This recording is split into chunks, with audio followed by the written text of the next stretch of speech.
Namaste and welcome to another episode of the Bharat Vata podcast. I am Ashish Chandorkar, your host for the day. Today I speak to Sandeep Parekh, India's top securities lawyer and an independent director on the board of HDFC Bank. Sandeep, welcome to the show. Thank you so much. Thanks. So, Sandeep has worked also as an executive director at the SEBI, which is India's security regulators. He has been on several committees to draft laws. He teaches at IIM Ahmedabad. He has worked for law firms in Delhi, Mumbai, and Washington, D.C., and he can practice in the US. He also writes very regularly in Indian media and has been quoted extensively by various foreign publications on his views on Indian securities market. And that indeed will be the topic of today's discussion, which is how Indian markets are regulated and where are the deficiencies, what can we do to improve them. But before we get there, a lot of you may actually be following Sandeep on Twitter, which is at Sandeep Parekh, Parekh. If you did not know about his illustrious background, you would think that he's a fun-loving person on Twitter who torments Indian journalists. So Sandeep, let's start with that. You have been blocked by several esteemed, Indian media folks. And what do you make of that? Some of them are actually kind of extolling the virtues of freedom of expression, and those very threads I get blocked. So many of them are highly ironic without them realizing it. But I was expecting this podcast to start with some joke on IMA, given that you're from IMC. But you have abstained from cracking any such joke, which is, I take that as a nice start. But I'm on Twitter mainly for humor and to learn things actually. No, not so much. And of course, a little bit of banter. Kind of sometimes people don't take it too well, especially the most eminent of journalists. So this is part of the fun part of Twitter, I would think. Right. No, absolutely. I think there's a lot to learn from Sandeep's speed as well. So if you don't yet follow him on Twitter, please do. But with that, let's start the discussion on the topic of today, which is the securities market. So Sandeep, to start off, if you can just tell us how the Indian financial markets regulatory landscape is, what are the different constituents? That would be a good level setting start. So here's the summary in like maybe 2 or 3 minutes. Is before 1988 is the time when SEBI was really born as an administrative body. We had really a babu who would he's sitting in the finance ministry, would decide how much capital a company could raise, when it could raise, how long that period would be, and at what price, and all done by a single babu essentially. Maybe 1 or 2 people helping the babu deciding that 300 is too much, let's keep it 290 to keep investors happy, stuff like that. So that was, it wasn't that far back really, if you think about it. To suddenly, we switched a light bulb and we had SEBI and we moved to what we call a modern regulator. And, it moved from what, in jargon, we call a merit-based system, in which, some babu or some eminent person decides what to do, to what we call a disclosure-based system, in which you rely on the wisdom of the crowds. Really, you decide things based on the wisdom of the investors, to be more specific. So to put it in a single sentence, which has a lot of depth, is we moved away from removing stupidity from the market to removing ignorance from the market.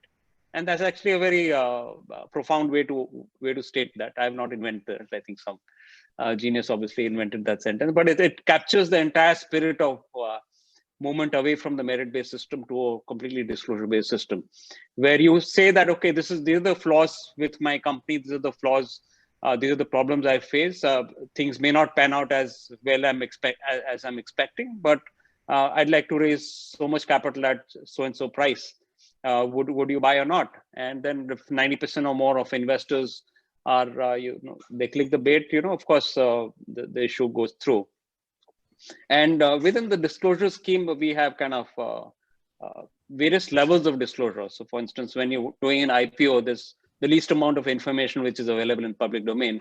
So that's why you have prospectuses running into hundreds of pages, 300, 400, 500 pages. And people laugh about that, saying that, who reads those 500-page prospectuses? But actually, they do two very salient things which people underappreciate. One is putting those 500 pages together. Companies really clean up their act. Related party transactions start going away. All kinds of disputes, litigations which are pending, they get cleaned up. So, even if not a single person reads it, it actually has a huge impact on the company's functioning, from being a pre-listed company to a listed company. And secondly, even if 5 analysts actually read it, they translate that 500 pages into a half a page or 1 page analysis. And therefore, the disclosure does seep into the wider market. And that can again have a huge impact in terms of how companies behave in the future. So I think that's kind of, that's the history in 3 minutes. Let me also give you a little bit of background when SEBI transitioned from a non-statutory body as an executive body sitting in the finance ministry to a body which became a statutory body in 1992, in April of 1992.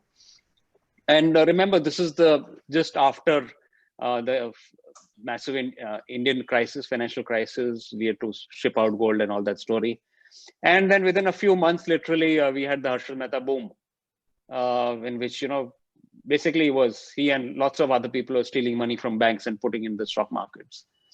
So SEBI was born in this crisis, between these two crises, right in the middle in 1992, it was really born as we currently know. And that kind of history stays with, who SEBI is. The DNA of SEBI is kind of in many ways, we'll get into in some more detail later when we get into specifics. But that's your DNA is decided at the time you're born, and that's exactly what has happened with SEBI. Right.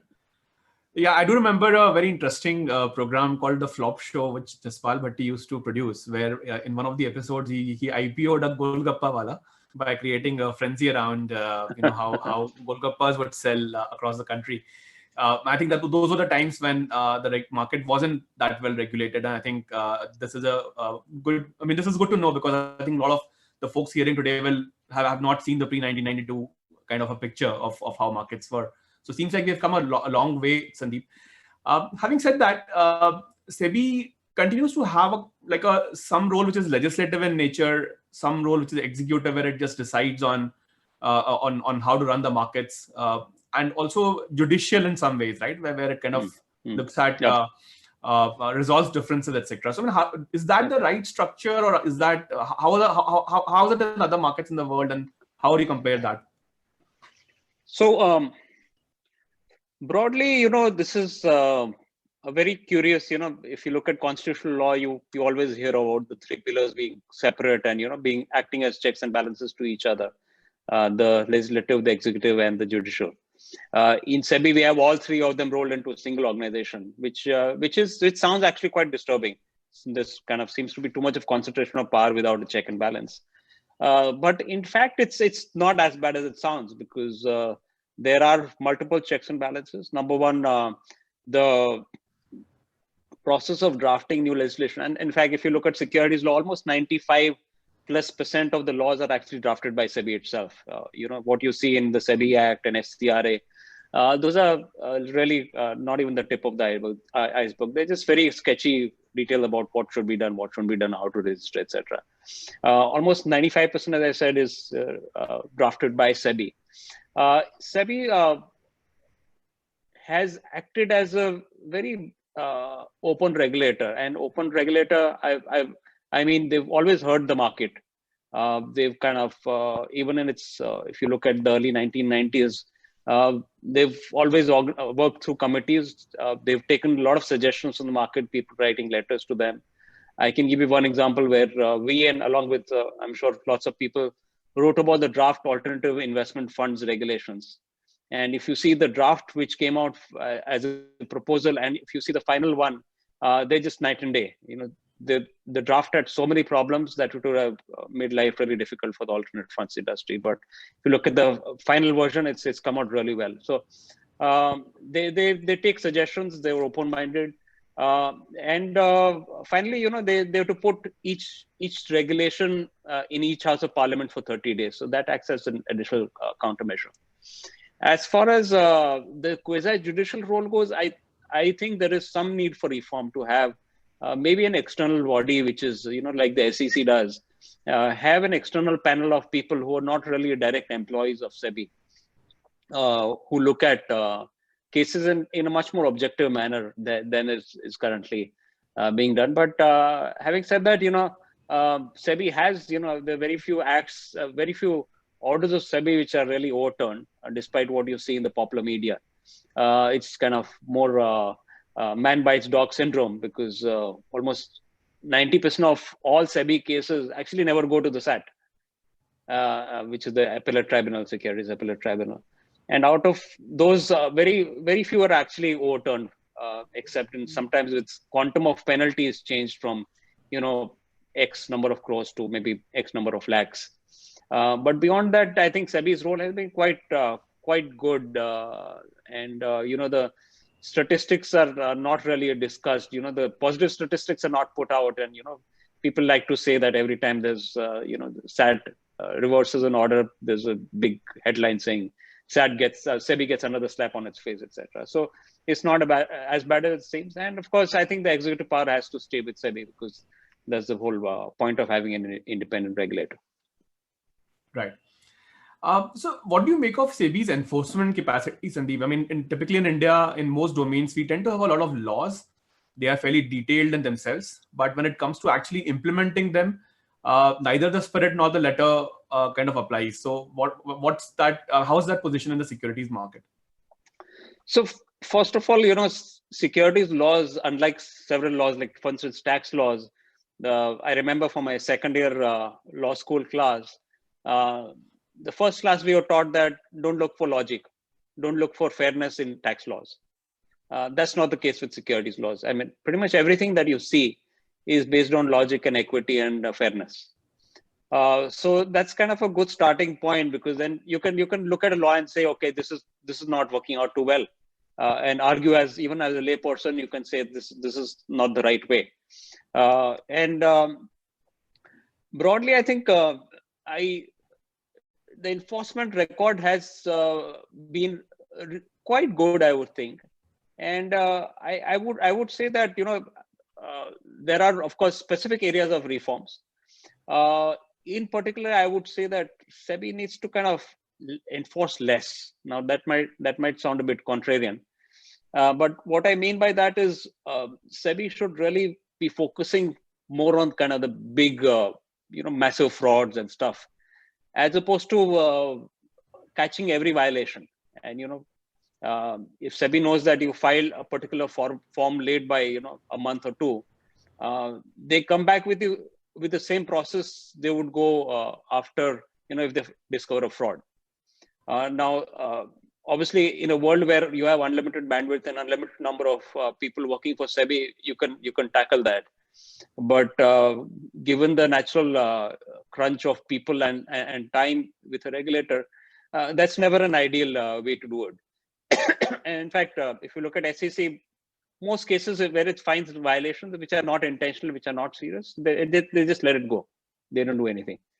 But this comes from the fact that SEBI goes after every kind of technical default.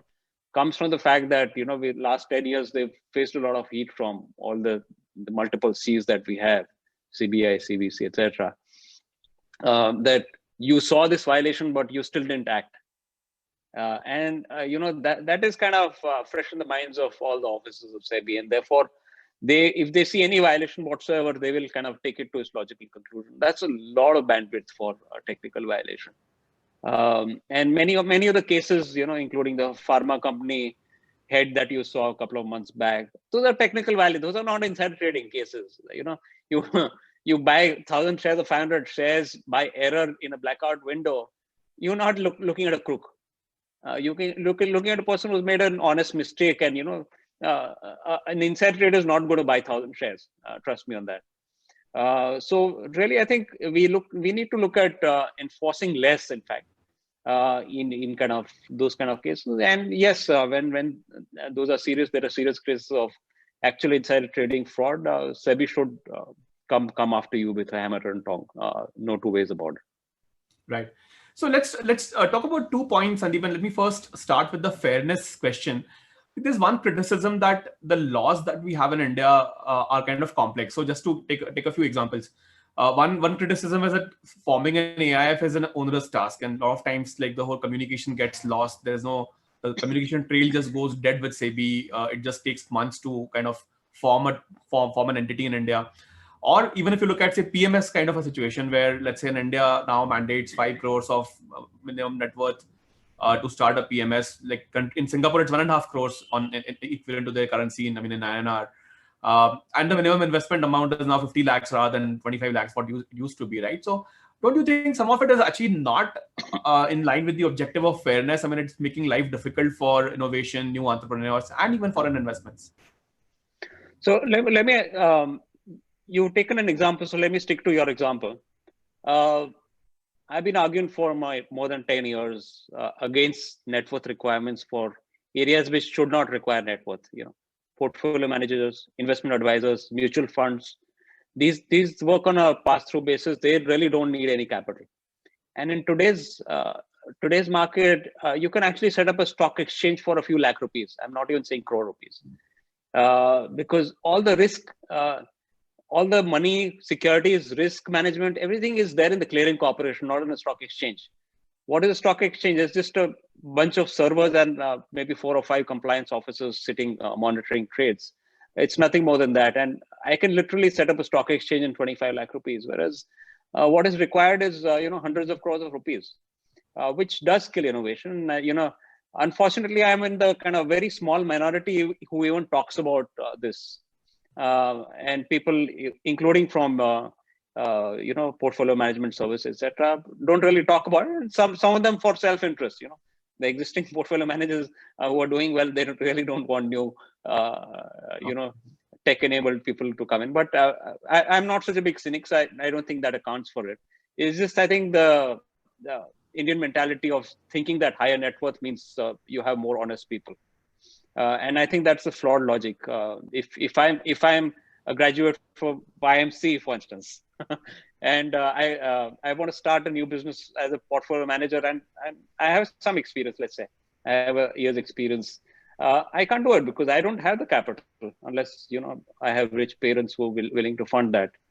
A lot of robo advisory stuff that we advise on. Luckily, there is some kind of light at the end of this tunnel, which is the sandbox approach which SEBI has taken past few months. We are yet to see kind of decisions on that, but that's a great way to say that you tell us what relaxations you require, give us a justification, and we will look at those. So hopefully that will relax. But on the other question, you in the same example, you also said why have net worth of clients, and that is more debatable. The entire the field of fund management, on the one extreme you have AIF, which is essentially the world of contract, right? If you look at AIF regulations, you can do pretty much anything. You can charge what you want. You of course can't lie, you can't defraud, but you can charge whatever you want. You can structure it whichever way you want. You can invest pretty much wherever you want. There are some, of course, restrictions, and the other extreme is mutual funds, where SEBI is looking at very, very extreme levels of investor protection, because even with a person with 20 rupees can buy a mutual fund unit. So you have kind of the most intrusive and the most difficult laws existing in securities laws, which apply to mutual funds. And in the middle, you have various levels, like portfolio management services is considered somewhere in the middle. So they say, we don't want a person with 100 rupees to really come into portfolio management services. So that's a much more debatable point, whether you should have a minimum investment criteria for. And I'm actually, frankly, I support a higher number for PMS. I don't see anything wrong with that. So there is well thought regulation, and there's not so well thought regulation, because you're kind of just going with the flow. And as I said, I'm not a cynic. I just think it's just our way of thinking that richer people are more honest. Right. So that, and kind of the second point of this, Sandeep, which is that There's one criticism for SEBI that there's a regulatory capture type situation where the large fund houses or mutual funds or asset management firms are essentially influencing some of these decisions. So do you think is it genuinely an negative influence, or is it just that SEBI has not warmed up to new ideas and it's just a process and it will at some point of time? I think it's this. I have never seen regulatory capture per se at SEBI. What I have seen is that I think the bigger players obviously have, they end up having louder voices. Let's put it that way. But if you look at for instance, the mutual fund committee, advisory committee where I sit, they always have, mix of large, medium, and small AMCs, and they have lots of other, people from academia, people from various fields, distributors, etc. Really, they try to balance out. They don't want the big guys to have the loudest voices. But at some point, it's natural for SEBI to listen to Uday Kotak compared to a tech entrepreneur. So this comes with the field. And I don't see any real specific bias of SEBI to listen to only the big guys. Where I see more hope is, I think what I mentioned earlier is the sandbox approach. I think will open up a lot of new players who and we're doing it ourselves. We've applied for lots of players under the sandbox regulations.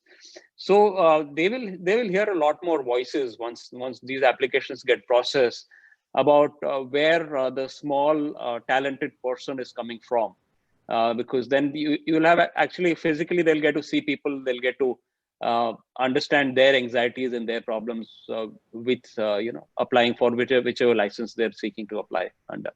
So I do see a lot of hope in terms of the robo advisors and all the other tech players coming in over the next year or two, I would think. Okay, that's good to know. One area, Sandeep, where SEBI has had some faltering, at least in the public perception, on the whole fund industry, where it has been tinkering with the definitions of what constitutes a large, medium, small fund. And I think 2018 there was one large change of regulation. Then there was a margin requirement which got changed for mid caps this year, which was then rolled back. And then there was this whole concept of flexi cap funds, which came in a couple of months ago to kind of address the concerns of the fund houses. Why do these changes keep happening now? I mean, since that the industry is fairly mature, or let's say fairly, it's been there for a few years now. So, why do you need this tinkering at this point? And how do you avoid this in the future? So, broadly, many of the changes, let me take another example. Not the FlexiCap, and I'll come to FlexiCap in a second. But India is one of the few jurisdictions where we have a cap on the amount of fees an AMC can charge to the mutual fund. Right? So let's say 2.5% for regular funds. Now that sounds unusual because you want to let economics work and let investors decide whether 2.5% is too much. I don't want to invest here. I'd rather go elsewhere. And SEBI, of course, had a cap previously as well, but last year they reduced those caps. And you would think, why they're kind of doing this. This looks like completely like tinkering. Economics should work, and investors should gravitate towards funds which are cheaper for kind of similar service. If funds are doing really well, they can charge more. Their performance is below par. They won't have that negotiating power. But SEBI really came out with a very data-driven approach in which they realized that economics is not really working out too well. And again, I'm part of the MFAC, and we saw that data firsthand for us to unanimously actually approve the reduction in the caps of the expense ratios, etc. So broadly, every time I meet an AMC manager, they always protest. Off the cuff, they say, "Why only us?" As in, mutual funds get the maximum number of new regulatory reforms, changes, etc. And that goes back to SEBI is very, very concerned with the small investor, and that's in complete contrast to what you'd see from, for instance, the way RBI or IRDA works. They have a very different mindset in terms of the tiny investor, because they really don't have to deal with the large number of literally tens of millions of investors interest. So given that, I think the tinkering often is kind of good. You talked about flexi cap again. That was true to label. And Monica Halan has a good piece on why it's a good move. Actually, it's not tinkering. And I would tend to agree that many of the changes, yes, they are intrusive. Some of them are kind of, for instance, pricing with respect to inter-scheme transfers, right? So if securities are moving from one scheme to the other, there are lots of good reasons, and maybe 90% of the reasons are genuine why you'd want to transfer a security from one scheme of a mutual fund to another. But there is, again, it's been a data-driven approach. They have seen examples where, and it's not completely on the fringe. They have seen examples where those inter-scheme transfers have been misused. Okay. And so they, of course, brought in valuation norms. How do you value debt securities, et cetera, et cetera. And now it will, if you ask me, is it going to trouble the other 90% people because they were doing kosher trades? Yes, it will. But that's the nature of all regulation. It imposes heavy costs on honest people, in the hope that it will deter the more crooked people to behave. Right. Yeah, that's interesting to know, Sandeep. I think the public perception has been slightly negative on this one. I did read Monica's column, which was also quite informative.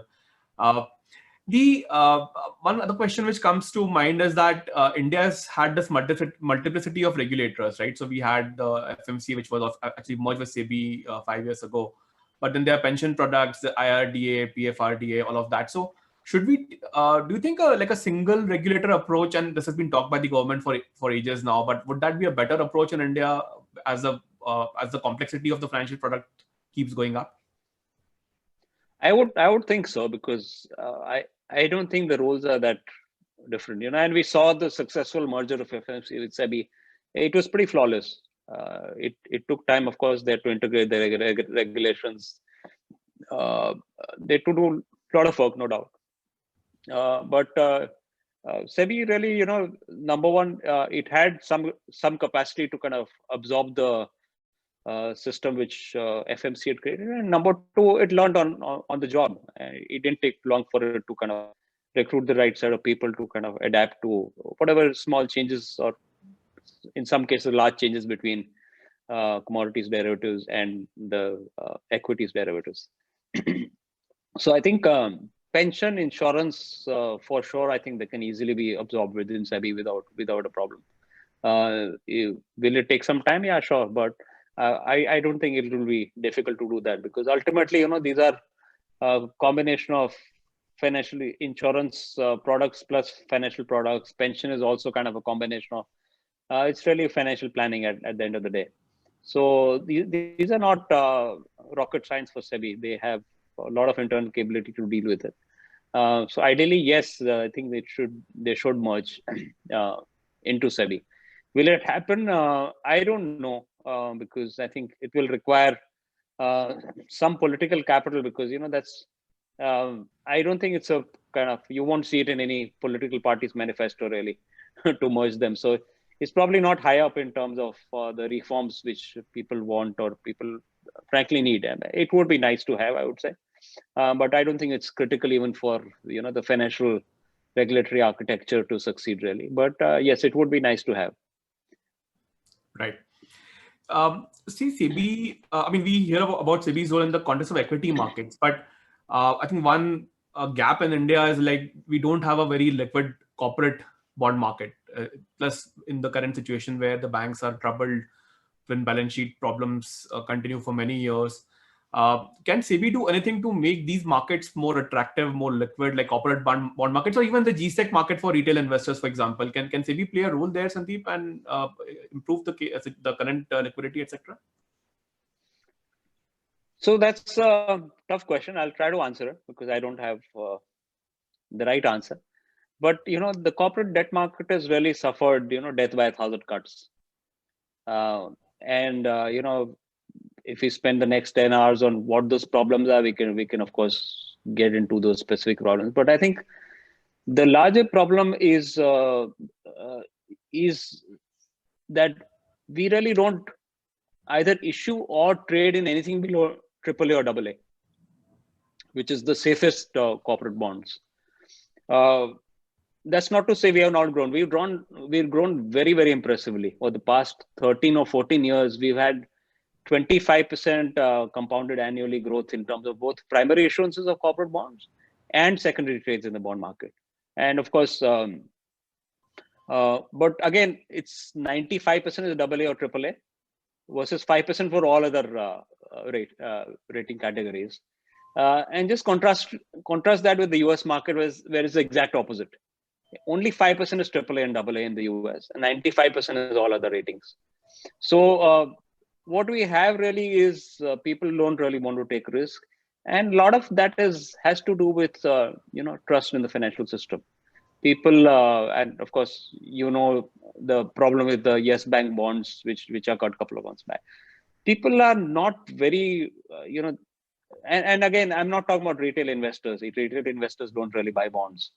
I'm talking about large, very sophisticated people don't trust the corporates themselves with the disclosures they come out with.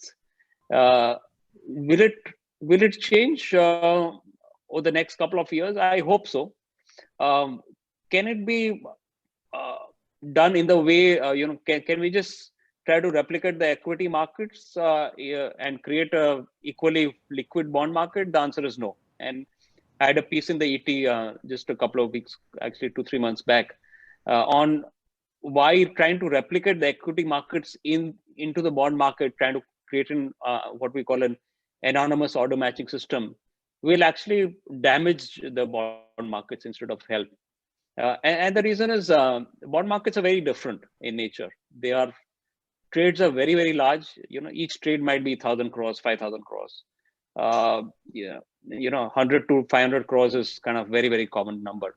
So you really don't have the 30 million investors that you have in the equity markets.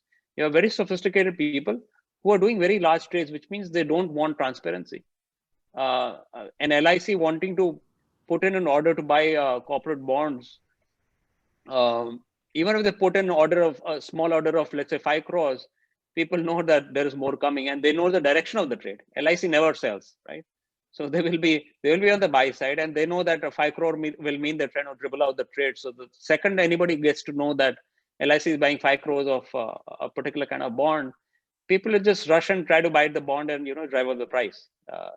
So by its nature, the bond market has to be kind of more secretive, which is why the phone market is ideal for, and you can convert it into an electronic version of the phone market where you don't, typically a purchaser or seller of bond will give a two-way quote, right? So they only tell the broker, and broker doesn't reveal to the other side that whether they found a buyer or a seller. So both sides have to give two-way quotes. Without disclosing, they have to kind of give price for buy and sell, and then at the end the broker says, okay, you're the buyer, you're the seller, and you matched.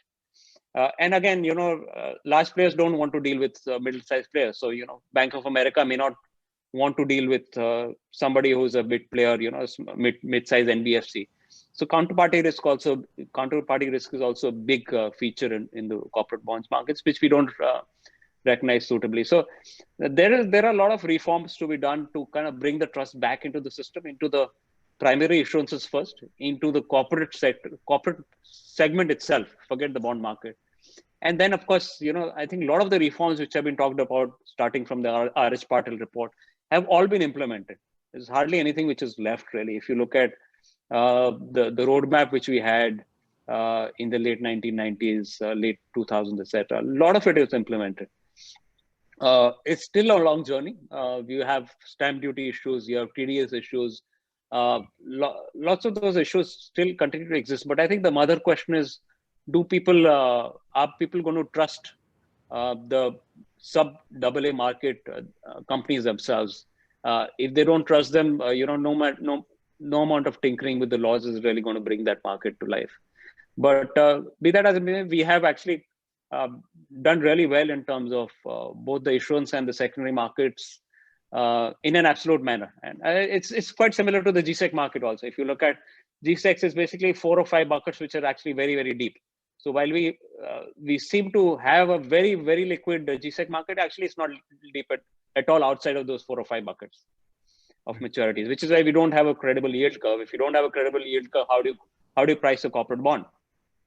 So I mean, we have lots of other questions, and we can spend 10 hours discussing them. But I think the mother question continues to be how do we get the trust back into the companies? Right. And that brings me to my next question, which is around startups, which is where the trust is even lower in terms of the information available. This year, we have seen several listings in the US in the middle of a pandemic because their regulations, etc., allow for startups to raise cash in public markets. In India, also, we made a regulation around allowing companies to list outside of India, even while they're not listed in India. This was one of the reforms announced in May.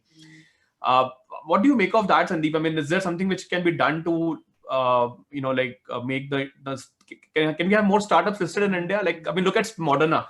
Moderna is creating a vaccine, but it has hardly gotten the revenue, and it's a traded company, right? So, when do we and how do we get there, and if at all, in India?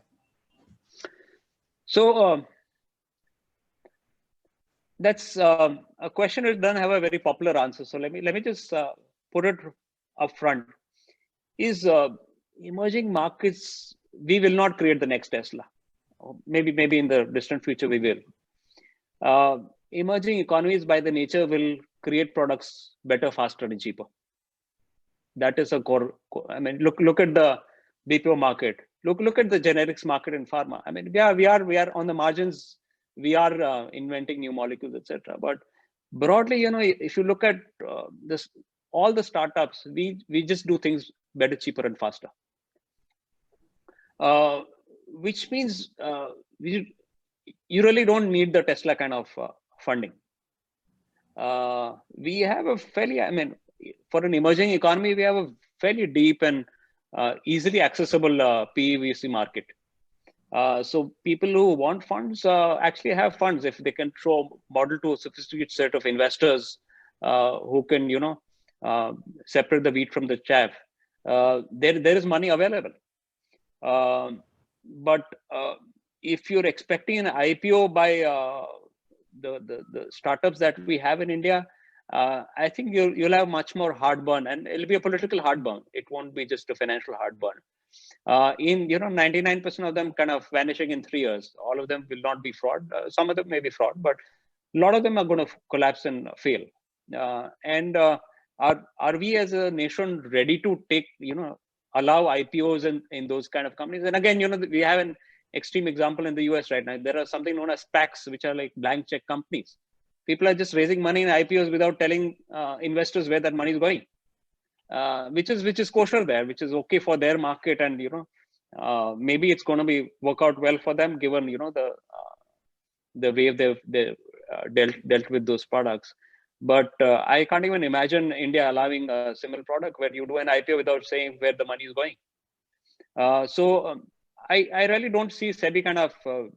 Maybe we can argue that they should relax the profitability norms, but many of the other norms, I'm not very sure it's kind of going to end up too well if we kind of go in the direction of the Western economies for startup funding through IPOs. There is, and as I said, it's not a big problem because we have a very active ecosystem of PE and VC, which does fund good startups. So it's not a popular answer, but right. I mean that's my view. Right, sure. Let's look at a few broader things, Sandeep. So one is that about the insolvency and bankruptcy code. We spoke about the trust in corporates and how the business is conducted in India. What do you make of the law 4 years later? I mean, has it really helped? What kind of improvements are needed to make it more effective? So I think mainly it's going to be judicial capacity. I think it's a good law. It's worked out well. We've seen very, very large numbers in terms of the bids which have come in for, especially the top 12 matters which came in first, depending on size. I mean, based on size. So there's been a lot of salvaging which has occurred, which never used to occur, right? I mean, insolvency meant that, assets just lay waste, and there'd be nothing left really, and you'd keep fighting for years and years altogether. So it's worked out really well. The downside has of course been that we now have lots of new cases. It's not just 12 matters, and nobody's going to be happy. Actually, nobody's, not just somebody, but in an insolvency process, practically nobody's happy, right? The lenders need to take a haircut.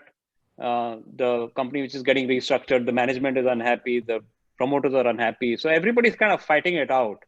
Shareholders are unhappy. They want shares where, when the company's gone bankrupt, where is the question of a residual value? But they fight for it. We love fighting for those kind of rights which don't exist. So I think it's done a fabulous service, but we'll need a hugely larger bandwidth in terms of judicial capacity. We'll need a lot more NCLTs. And again, there's NCLTs have been doing only this for the past few years, really, which is insolvency, but that's not their only job. We forget that the entire Companies Act, the quasi-judicial function is done by NCLT. Those actually never reach. So there is a cost to doing insolvency at the speed which has been set. So of course the answer is, of course, we'll need a lot more benches, a lot more state capacity to process corporate laws and insolvency at the same time. But I think it's been fabulous till now, given the limitations that we have. Right. One more broader question, Sandeep, on the financial markets, or rather the entire economy itself. There was an RBI working group around like a couple of weeks ago around the licensing norms for the banks, and it just suggested that it should be more. It should allow India should allow NBFCs to turn into banks, or even corporate houses to get banking licenses potentially. Of course, in RBI in the Monetary Policy Committee, the press conference after that, they kind of played it down, saying that it was just an internal discussion, etc., and there's no such proposal. But what do you make of it? I mean, is it something which is practical in India? Should we go down that path? I for one would support it, because we are not a Western economy. We started on the journey of financial inclusion really with Jan Dhan accounts. Of course, you can criticize it that it's lots of them are not really very active, etc. But we still continue to, before that we had 50% of India was unbanked. Now, of course, the number is much lower. But the fact is, we need a lot more, many more banks, and technology is not going to answer all the questions that we have. We need people to we need branches to go out into the less profitable areas, in rural, semi-urban areas, etc. And we have the priority sector lending, etc., which means that anybody who wants to set up a bank has to achieve those targets, as opposed to an NBFC, which has no such targets. So having more banks is, I think, a necessity, and it's not something which is nice to have. It's kind of must have. Given that, I think should we have more banks? Should we have banks on tap? The answer is a clear yes. What really is the problem with corporates having banks is that you don't want related party transactions, and again, there's banks are more highly levered than hedge funds, right? So you have 20x, not 20, but whatever, 10x leverage, which banks enjoy based on the public deposits that they take. So they are fragile in nature, and if there's even a little bit of fraud, a little bit of mischief, bank can easily collapse. We've seen so many instances over the past just 1.5 years. Now, if you're going to tell me that any of these banks which are not backed by corporates are actually superior to, let's say, a Tata Bank, I would say you must be joking. We have credible corporates. There's a way to say that you can't do related party deals. I mean, if you set up a bank, you can't lend to your own affiliates. I think you can have laws like that. But to say in a hugely underbanked country like ours, to say that corporates are evil by nature. We don't want you in the banking space. I think is going on a track for which there's no evidence. Where is the evidence that corporates are crooks and they will kind of do related party deals even if there's a law against it?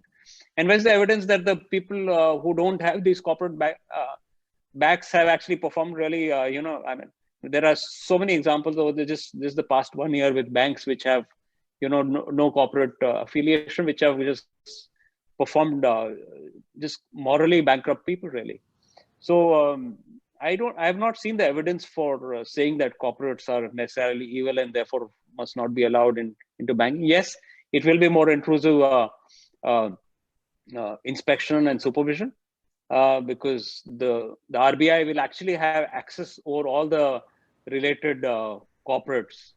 Number two, there will be restrictions or complete prohibition on lending to your related parties, and I think those two are completely fair to achieve. Even the optics of being completely fair, transparent, and above board. Because as I said, even a small nudge of difficulty or risk in a bank, can just create a run on deposits, and without deposits go away, every bank has asset liability mismatch. The deposits are typically at will or short term, and the assets are typically given out from between 3 and 15 years. So every bank will have that problem if there's a trust deficit. So therefore, I think it's very important to have the trust deficit. But as I said, I've not seen any evidence of corporates having less trust as a class compared to non-corporates.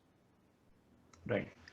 So we have spoken about a lot of supposedly arcane topics, Sandeep, in a very fluid and a very lucid way. Thank you for a very good explanation and simple explanation of some of these concepts. I'll just end with one last question around. Let's go back to Ahmedabad for this. To Gandhinagar, a little far off.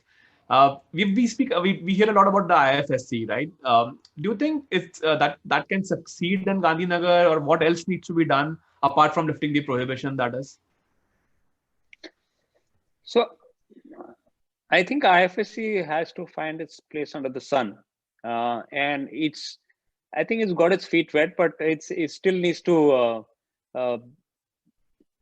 figure out where it stands really. I think it'll be really important to get the tax laws right for the GIFT City, and I think giving a discount on income tax is not the answer.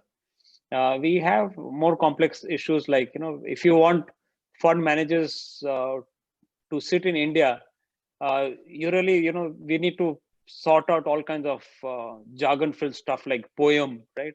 Place of permanent residence, etc., of fund managers. And till we have some of those things kind of very clearly charted out and set for all times, I don't see fund managers sitting in Singapore coming to GIFT City. So a lot of it is, tax issues.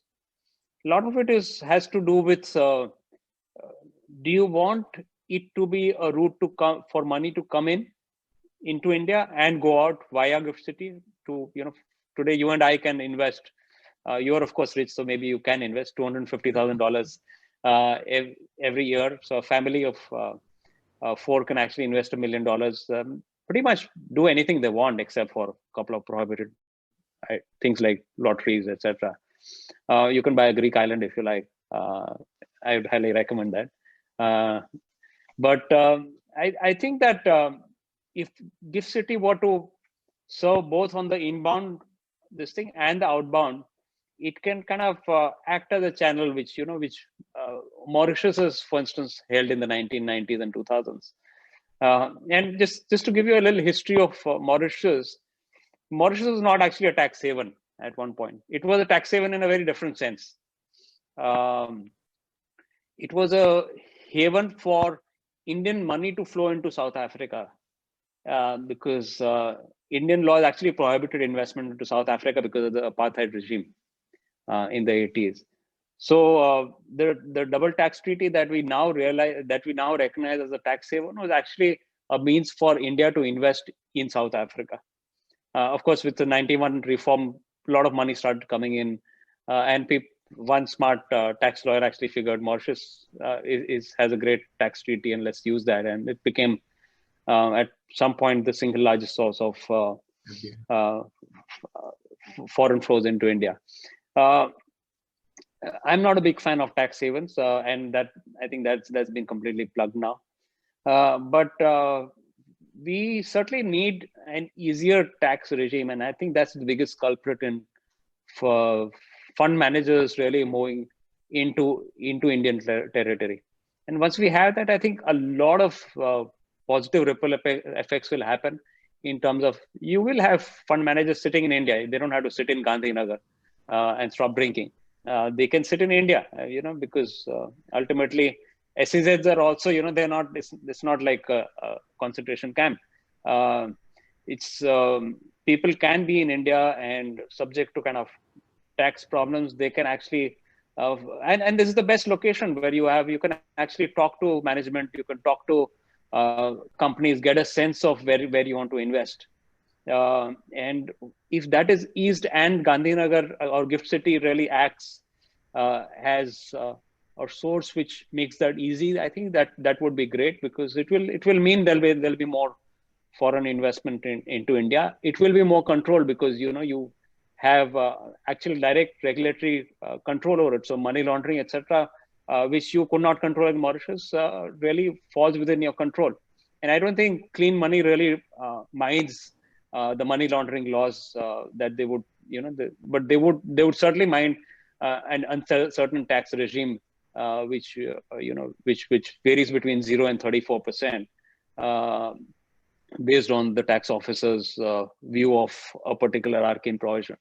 So I think it can play a very useful and important role, but it still needs to kind of, especially the tax guy needs to figure this out. Right.